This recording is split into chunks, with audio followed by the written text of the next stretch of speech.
Here you'll learn the easiest ways to change your background color in Photoshop, even with complicated edges or shadows behind your subject. These techniques will also work on any background color, but if you forget the steps, I'll leave a free lesson cheat sheet below to help make everything you learn here stick. So with that, let's get started. Now the reason I chose this particular photo for this example is because the edges of our subject, particularly her hair, are relatively complex, and this is a common sticking point for people when they are trying to change the background color in their images.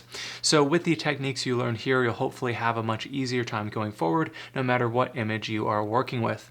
Now the first step in this process is that we need to, of course, select our background so that we can tell Photoshop exactly what we're trying to edit. The easiest way to do that is by first selecting our subject automatically and then inverting that selection. So with my image layer selected, I'll go to the contextual taskbar and click on Select Subject. If you don't see this taskbar, just go up to Window and then down here to Contextual Taskbar to reveal it. This will automatically create a selection of your subject, and in this particular case, it's having a hard time to select the area around her elbow because the edge is not clearly defined. As you can see, the wall color versus her skin color are quite similar, so Photoshop is going to have a hard time with that. Luckily, you can easily refine that using something like the Quick Selection tool, for example. By selecting the Quick Selection tool by pressing W, or you can find it here inside of the toolbar, the Quick Selection tool, we want to make sure that we have the Subtract mode enabled. With this active selection and the Subtract mode enabled with Enhance Edge also checked, we can now go and paint over the areas that are causing issues. In this particular case, it did a good job to snap to the other edge of her arm,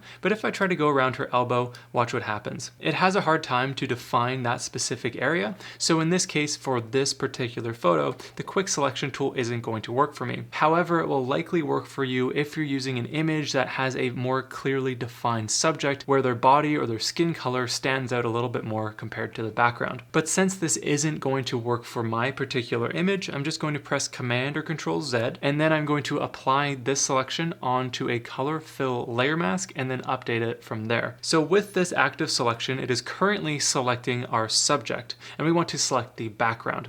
So to invert this selection, we can just press Command or Control, Shift and I, or we can press the invert selection option here in the contextual taskbar.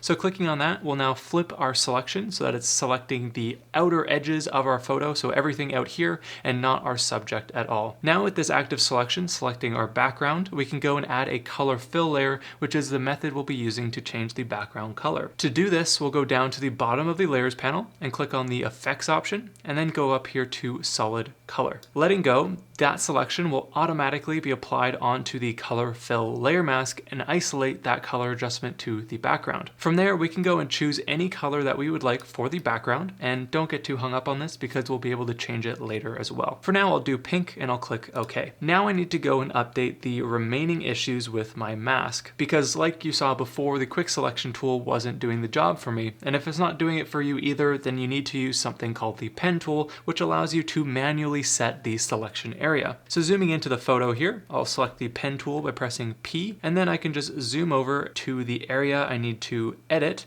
and we need to create a path along the edge of our subject.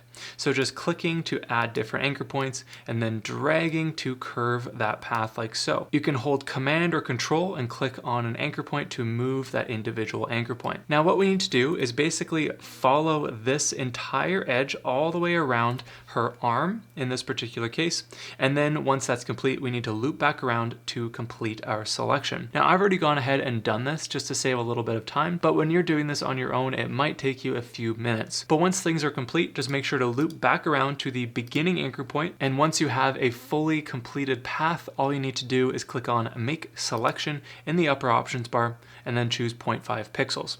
In this case, I've already gone ahead and done that, so I'll meet you there. As you can see, I already have an active selection that I created with the Pen tool using the same method that I just discussed a moment ago. But now to fill this area with white so that our background color can edit it, we'll click on our color fill layer mask, and then we'll click on the fill icon in the contextual taskbar and then choose white. Now our background color can affect those areas and the edge of our subject looks a lot better. We can press Command or Control D to deselect that. Zooming out to fit the image to the screen, we're now ready to blend in this color to the background. With the color fill layer selected, I'll change the layer blending mode from normal down here to multiply. This will allow the color to blend into the texture and shadows of our original background and therefore effectively change the background color for us. From there, if we want to go and adjust the color of this background, all we need to do is double click on the color thumbnail of the color fill layer. This will open up the color picker where we can go ahead and change the hue like so. And then we can also change the intensity of that color just by clicking and dragging around like so. Now, to get the best results with this, I would recommend choosing a color of a similar brightness to your original background. Otherwise, your subject might look a little bit weird. For example, we had a lighter colored background to begin with, so if I go and choose a really dark background like so, things don't blend in quite as well. Her hair looks a lot more messy and it's just not working exactly as we would hope. So it's going to be a lot better for us if we choose that brighter color so that everything blends in a lot nicer.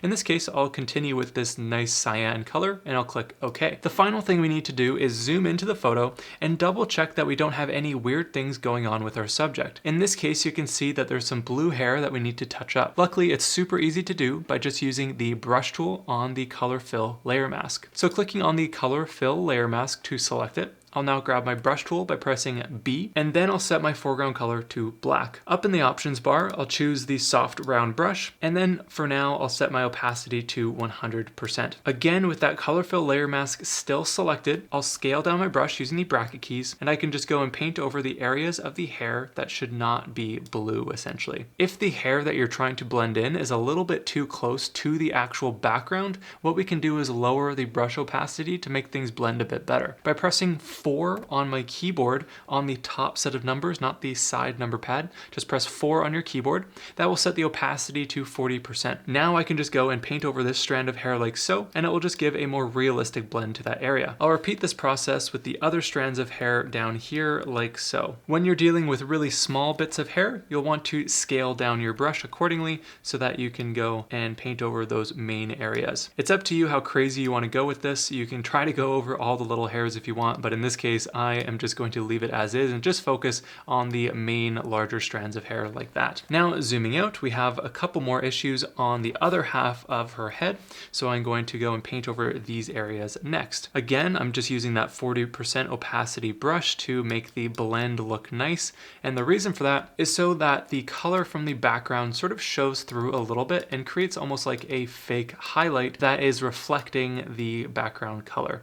So this looks pretty good to me right around here, and you can continue doing this as needed. In this case, I also have a major area of her shoulder being covered, so I'll just press 0 on my keyboard or set the opacity manually up here to 100%, and then I can just go and paint over her shoulder like this. Since I'm going near an edge, I'll right click and change the hardness to something like 60%, and then now I can go along the edge and it will just look a little more realistic. Now with those masking adjustments complete, touching up any of your subject's hair so that it blends in a little bit nicer, you can now freely go and change the color of your background without any worry.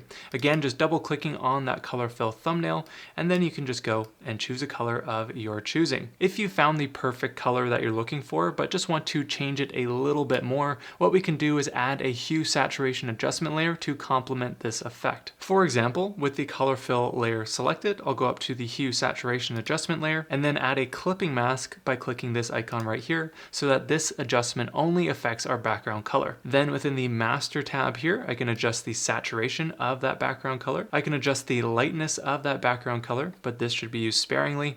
And then finally, you can of course change the hue of that background color here rather than changing the color directly from the color picker window. So this just opens up some options for you to customize the look of your new background depending on the style that you're going for. So now looking at that before and after, you can see we have successfully changed that background color, and now this process is complete. Like I mentioned earlier, if you want to make these concepts stick, I'll leave the free lesson cheat sheet below this video. All you have to do is type in your name and email, click the button, and before you know it, a nice shiny PDF cheat sheet will be in your inbox. And best of all, you'll automatically get updated with all of my future cheat sheets for future lessons. So if you made it this far in the video and you haven't already downloaded that cheat sheet, what are you waiting for? Just make sure to click that link in the description, tell me where to send it, and you'll have it immediately.